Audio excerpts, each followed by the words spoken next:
ಚುನಾವಣಾ ಆಯೋಗದ special intensive revision ದೇಶಾದ್ಯಂತ ಈಗ ದೊಡ್ಡ ರಾಜಕೀಯ ವಿವಾದಕ್ಕೆ ಕಾರಣ ಆಗಿದೆ. ಇದು ಬರೀ ಚುನಾವಣಾ ಪಟ್ಟಿಯನ್ನ ಶುದ್ಧ ಮಾಡೋ ಕೆಲಸನ ಅಥವಾ ರಾಜಕೀಯ ಲಾಭದ ಉದ್ದೇಶದಿಂದ ಮಾಡಿಸ್ತಾ ಇರೋ ಕೃತಿಮಾನ ಅನ್ನುವಂತ ಒಂದಷ್ಟು ಪ್ರಶ್ನೆಗಳು ಕೂಡ ಈಗ ಕಾಡ್ತಾ ಇರೋದು. ಅಸಲಿಗೆ ಹಾಗಾದ್ರೆ ಇದರ ಹಿನ್ನೆಲೆ ಏನು? ಈ ಪ್ರಕ್ರಿಯೆ ನಡೆಯೋದು ಹೇಗೆ? ವಿರೋಧ ಪಕ್ಷಗಳಿಗೆ ಇರುವಂತ ಆತಂಕ ಸದ್ಯಕ್ಕೆ ಹೀಗೆ ಹಲವು ಪ್ರಶ್ನೆಗಳನ್ನ ಹುಟ್ಟುಹಾಕಿರುವಂತಹ ಈ ಪ್ರಮುಖ ವಿದ್ಯಮಾನದ ಸಮಗ್ರ ವಿಶ್ಲೇಷಣೆಯೇ ರಾಜಕೀಯ ಎಳೆಯಾಗಿದೆ.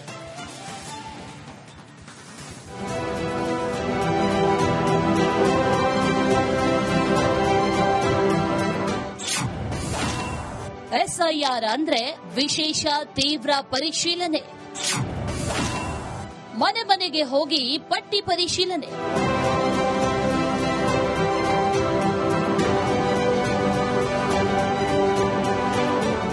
ಸ್ಪೆಷಲ್ ಇಂಟೆನ್ಸಿವ್ ರಿವಿಷನ್ ಅಂದ್ರೆ ಚುನಾವಣಾ ಆಯೋಗದ ವತಿಯಿಂದ ಮತದಾರರ ಮನೆ ಮನೆಗೆ ಹೋಗಿ ಮತದಾರರ ಪಟ್ಟಿ ಪರಿಶೀಲನೆ ಮಾಡೋ ಪ್ರಕ್ರಿಯೆ. 2003 ನಂತರ ಬಹುತೇಕ ರಾಜ್ಯಗಳಲ್ಲಿ ಇಂತಹ ತೀವ್ರ ಪರಿಶೀಲನೆ ನಡೆದಿರಲಿಲ್ಲ. ಚುನಾವಣಾ ಆಯೋಗದ ಪ್ರಕಾರ ಎಸ್ಐಆರ್ ಸಾಂವಿಧಾನಿಕ ಕರ್ತವ್ಯ. ಇದರ ಉದ್ದೇಶ ಏನು ಅಂದ್ರೆ ಮೃತರು, ಡೂಪ್ಲಿಕೇಟ್ ವೋಟರ್ಗಳು, ವಲಸೆ ಹೋದವರು ಮತ್ತು ಅನರ್ಹರನ್ನ ಮತದಾರರ ಪಟ್ಟಿಯಿಂದ ತೆಗೆದುಹಾಕಿ ಯುವ ಅರ್ಹ ಮತದಾರರನ್ನ ಸೇರಿಸೋದು ಈ ಪ್ರಕ್ರಿಯೆಯ ಗುರಿ. ಬಿಹಾರದಲ್ಲಿ ಓನಾಮ 2 ದಶಕದ ನಂತರ ಈ ಕ್ರಮ. ಬರೋಬ್ಬರಿ 22 ವರ್ಷಗಳ ನಂತರ ಬಿಹಾರದಲ್ಲಿ ಎಸ್ಐಆರ್ ಅಭಿಯಾನ ಆರಂಭ ಆಯಿತು. 2025ರ ಜೂನ್ 24ನೇ ತಾರೀಕು ಚುನಾವಣಾ ಆಯೋಗದ ಅಧಿಸೂಚನೆಯೊಂದಿಗೆ ಎಸ್ಐಆರ್ ಆರಂಭವಾಯಿತು. ಈ ರೀತಿ ಎಸ್ಐಆರ್ ಕೊನೆಯದಾಗಿ ನಡೆದಿದ್ದು 2003ರಲ್ಲಿ. ಹೀಗಾಗಿ ಬರೋಬ್ಬರಿ 22 ವರ್ಷಗಳ ನಂತರ ಈ ವಿಶೇಷ ಕ್ರಮಕ್ಕೆ ಚಾಲನೆ ನೀಡಿದಂತಾಗಿತ್ತು. ಬಿಎಲ್ಒಗಳು ಮನೆ ಮನೆಗೆ ಭೇಟಿ ನೀಡಿ ಎನ್ಯುಮರೇಷನ್ ಫಾರ್ಮ್ಗಳನ್ನು ವಿತರಿಸಿ ಮಾಹಿತಿ ಸಂಗ್ರಹಿಸುವ ಮೂಲಕ ಪರಿಷ್ಕರಣೆ ಪ್ರಕ್ರಿಯೆ ಆರಂಭಿಸಿದರು. ಪರಿಣಾಮ ಎಸ್ಐಆರ್ ಪ್ರಕ್ರಿಯೆ ಮುಕ್ತಾಯವಾದಾಗ ಬಿಹಾರದಲ್ಲಿ ಸುಮಾರು 47 ಲಕ್ಷಕ್ಕೂ ಹೆಚ್ಚು ಹೆಸರುಗಳು ಮತದಾರರ ಪಟ್ಟಿಯಿಂದ ಡಿಲೀಟ್ ಆದವು. ಅಂದ್ರೆ ಸುಮಾರು 6% ಹೆಸರು ಮತದಾರರ ಪಟ್ಟಿಯಿಂದ ಕಡಿತವಾಗಿತ್ತು.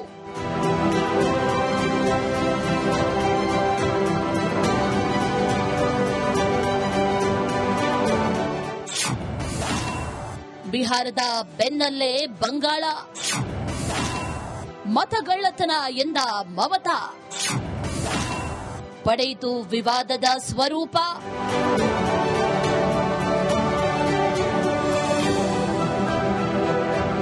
ಈ ಎಸ್ಐಆರ್ ಅಭಿಯಾನವನ್ನ ಇಡೀ ರಾಷ್ಟ್ರವೇ ತಿರುಗಿ ನೋಡುವಂತೆ ಮಾಡಿದ್ದು ಪಶ್ಚಿಮ ಬಂಗಾಳ.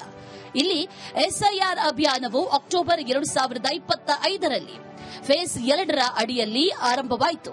ಆದರೆ ಟಿಎಂಸಿ ಪಕ್ಷದ ನಾಯಕಿ ಅಂದಿನ ಬಂಗಾಳದ ಸಿಎಂ ಮಮತಾ ಬ್ಯಾನರ್ಜಿ ಇದಕ್ಕೆ ತೀವ್ರ ವಿರೋಧ ವ್ಯಕ್ತಪಡಿಸಿದರು. ಅವರು ಇದನ್ನ ಬ್ಯಾಕ್ಡೋರ್ ಎನ್ಆರ್ಸಿ ಮತ್ತು ವೋಟ್ ಥೆಫ್ಟ್ ಅಂತ ಆರೋಪಿಸಿದರು.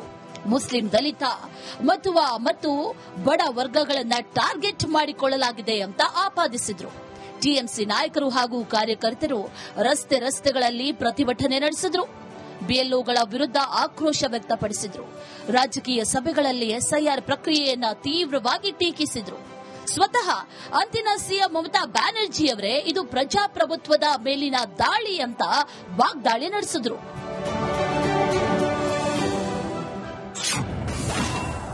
ನ್ಯಾಯಾಲಯದ ಹೋರಾಟ. ಸಿಎಂ ವಾದಿಸಿದ ವಿರಳ ನೋಟ. ಬಂಗಾಳದ ಸಿಎಂ ಆಗಿದ್ದ ಮಮತಾ ಬ್ಯಾನರ್ಜಿ ಅವರೇ ವೈಯಕ್ತಿಕವಾಗಿ ಸುಪ್ರೀಂ ಕೋರ್ಟ್ಗೆ ಅರ್ಜಿ ಸಲ್ಲಿಸಿದ್ರು.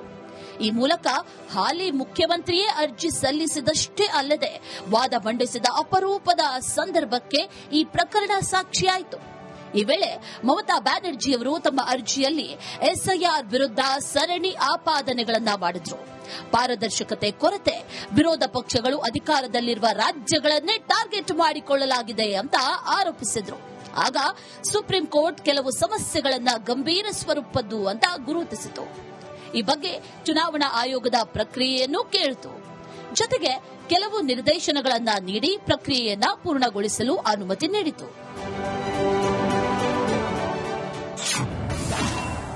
21 ಲಕ್ಷ ವೋಟರ್ಸ್ ಡಿಲೀಟ್.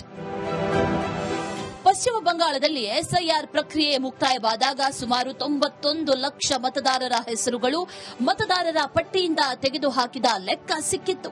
ಪಶ್ಚಿಮ ಬಂಗಾಳದ ಒಟ್ಟು ಮತದಾರರ ಸಂಖ್ಯೆ 7.66 ಕೋಟಿಯಿಂದ ಸುಮಾರು 6.75 ರಿಂದ 6.86 ಕೋಟಿಗೆ ಇಳಿಕೆಯಾಗಿತ್ತು. ಅಂದರೆ ಸುಮಾರು ಶೇಕಡಾ 10.9 12% ಕಡಿತವಾಗಿತ್ತು.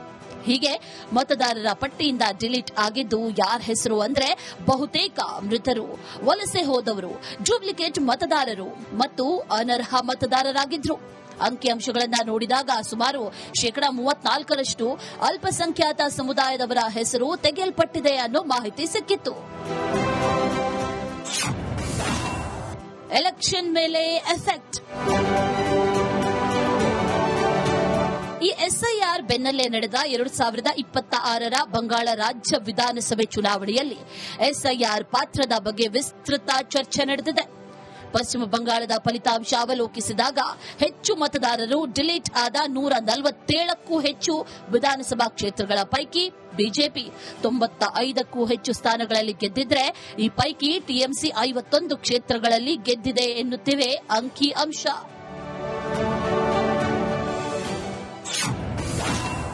ಎಷ್ಟು ರಾಜ್ಯಗಳಲ್ಲಿ ಎಸ್ಐಆರ್ ಮುಗಿದಿದೆ?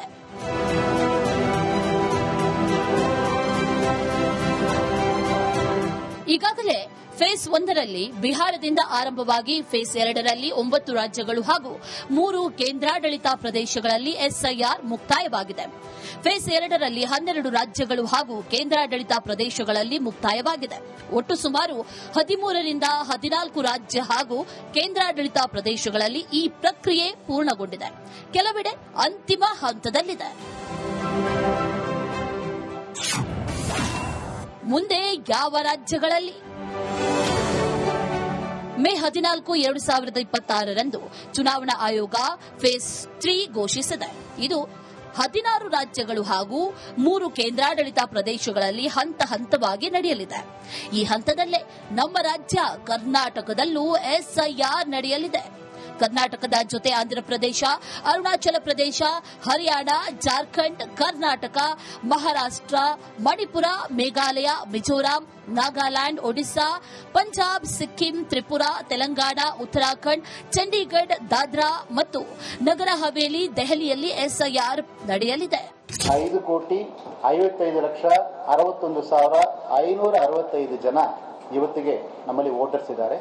ಅದರಲ್ಲಿ 4,80,39,560 ಮತದಾರರನ್ನ ನಾವು ಈಗಾಗಲೇ ಮ್ಯಾಪಿಂಗ್ ಮಾಡಿದ್ದೀವಿ. ಕರ್ನಾಟಕದ್ದು ಮ್ಯಾಪಿಂಗ್ ಪ್ರೋಗ್ರೆಸ್ ತಗೊಂಡ್ರೆ 86.46% ಇದಿರ್ತದೆ. ಆಮೇಲೆ ಅಸೆಂಬ್ಲಿ ಕಾನ್ಸ್ಟಿಟ್ಯೂನ್ಸಿ ವೈಸ್ ಮ್ಯಾಪಿಂಗ್ ತಗೊಂಡ್ರೆ ಕೆಲವು ಅಸೆಂಬ್ಲಿ ಕಾನ್ಸ್ಟಿಟ್ಯೂನ್ಸೀಸ್ ತುಂಬಾ ಅದ್ಭುತವಾಗಿ ಮ್ಯಾಪಿಂಗ್ ಮಾಡಿದ್ದಾರೆ. ನೀವೇನ್ ಮಾಡಬೇಕು? voters.eci.gov.in ಅನ್ನ ಪರಿಶೀಲಿಸಿ.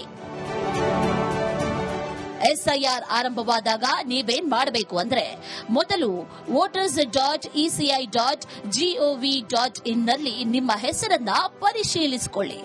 ಬಿಎಲ್ಒ ಫಾರ್ಮ್ ಸಲ್ಲಿಸಿ, ದಾಖಲೆಗಳನ್ನ ರೆಡಿ ಇಟ್ಕೊಳ್ಳಿ. ನಿಮ್ಮ ಹೆಸರು ಮತದಾರರ ಪಟ್ಟಿಯಿಂದ ಚುನಾವಣಾ ಆಯೋಗದ ತಪ್ಪಿನಿಂದ ತೆಗೆಯಲ್ಪಟ್ರೆ ಮನವಿ ಸಲ್ಲಿಸಿ. ಯಾಕಂದ್ರೆ ಎಸ್ಐಆರ್ ಚುನಾವಣಾ ಪ್ರಕ್ರಿಯೆಯಲ್ಲಿ ಪಾರದರ್ಶಕತೆ ಮತ್ತು ನ್ಯಾಯಸಮ್ಮತೆ ಇರಲೇಬೇಕು. ಇದೇ ಸಂವಿಧಾನದ ಆಶಯ. ವೀರೇಂದ್ರ ಉಪ್ಪುಂದ, ರಿಪಬ್ಲಿಕ್ ಕನ್ನಡ.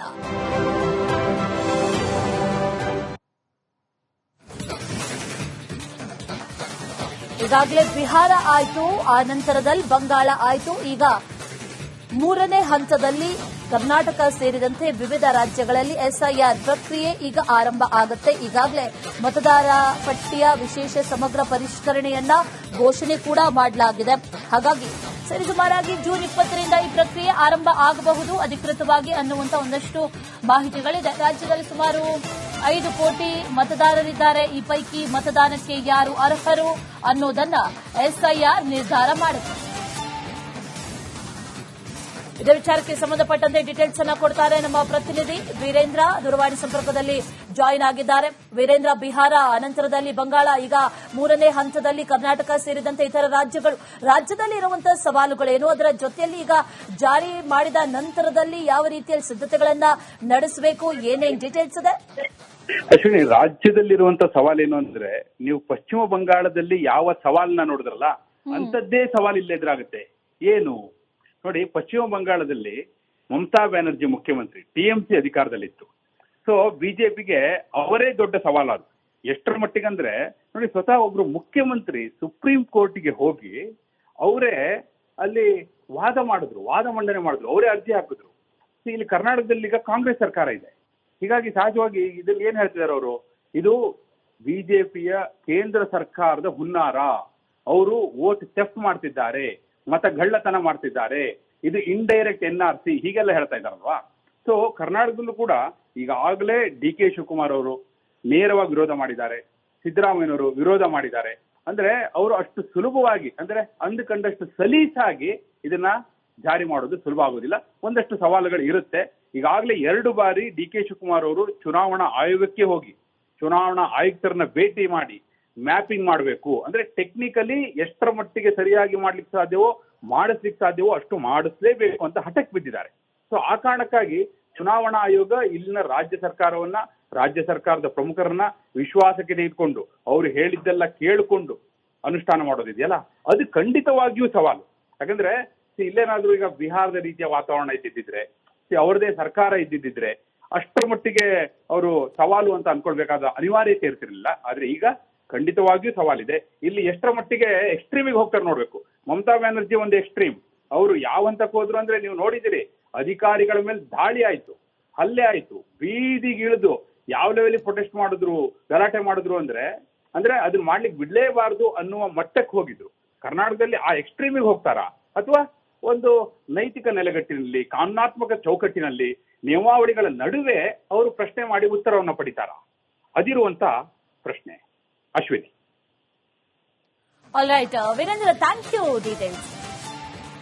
22 ವರ್ಷದ ಹಿಂದೆ ಮಾಡಿರುವಂತಹ SIR ಪ್ರಕ್ರಿಯೆ ಈಗ ಮತ್ತೆ ಮಾಡೋದಕ್ಕೆ ಕೇಂದ್ರ ಸರ್ಕಾರ ಮುಂದಾಗಿದೆ. ಅದರ ಜೊತೆಯಲ್ಲಿ ಬದಲಾವಣೆಗಳು ಬಹಳಷ್ಟಾಗಿದೆ. ನಗರೀಕರಣ ಆಗಿದೆ, ಎಡಿಷನ್, ಅದರ ಜೊತೆಯಲ್ಲಿ ಈ ಬದಲಾವಣೆಗಳಾಗಿರುವುದರಿಂದ ಆಗೋದು ಅನಿವಾರ್ಯ ಅನ್ನುವಂತ ಮಾತಿದೆ. ಆದರೆ ರಾಜ್ಯದಲ್ಲಿರುವಂತಹ ಒಂದಷ್ಟು ಸವಾಲುಗಳನ್ನ ಎಲ್ಲವನ್ನು ಹಿಮ್ಮೆಟ್ಟಿಸಿ SIR ಪ್ರಕ್ರಿಯೆ ಹೇಗೆ ನಡೆಯುತ್ತೆ ಅನ್ನುವಂತ ಪ್ರಶ್ನೆ ಅಂತೂ ಸದ್ಯಕ್ಕೆ ಇದೆ.